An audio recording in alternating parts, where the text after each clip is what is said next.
βλέπω το στιμόνι και το βελόνι. Μπορείτε να καθυστερήσει. Λοιπόν, έλα, κλείστε την πρόβα. Μάθετε με τον ρόλο σας απ' έξω. Ναι, άσπρινη μας προγγυλώνει. Πριν αρχίσουμε την πρόβα, έχω κάτι να σου πω. Λέει. Μα, αυτό το εργάκι που θα παίξουμε στο παράθυρο του Βασιλιά της Αία, ναι, δεν μου φαίνεται και πολύ σόι. Δεν σ' αρέσει, δεν σ' αρέσει. Πώς δεν είναι αυτό, μια χαρά εργάκι είναι, αλλά να, έχει μέσα κάτι πράγματα πολύ κουφά. Τι πράγματα, τι πράγματα. Πρώτα απ' όλα έχει σκοτωμούς.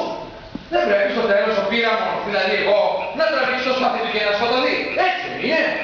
Έτσι, αλλά μη φοβάστε με χαζέτε, είναι ανάγκη να σκοτωθείς τα αλήθεια. Στο θέατρο όλη σκοτωθείς, τα ψέματα γίνονται. Δεν σου λέει ρε Στιμώνης, τα ψέματα να σκοτωθείς. Γιατί άμα σκοτωθείς τα αλήθεια, πώς θα συνεχιστεί το έργο. Τι να συνεχίσει το έργο, αφού στο τέλος είναι ο σκοτωμός. Στο τέλος, ναι. Τότε σκοτώσεις δεν πειράζει.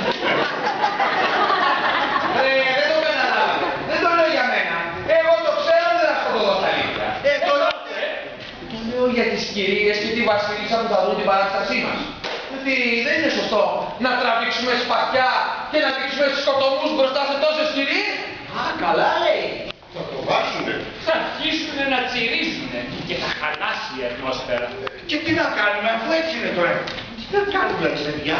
Θα σας πω εγώ.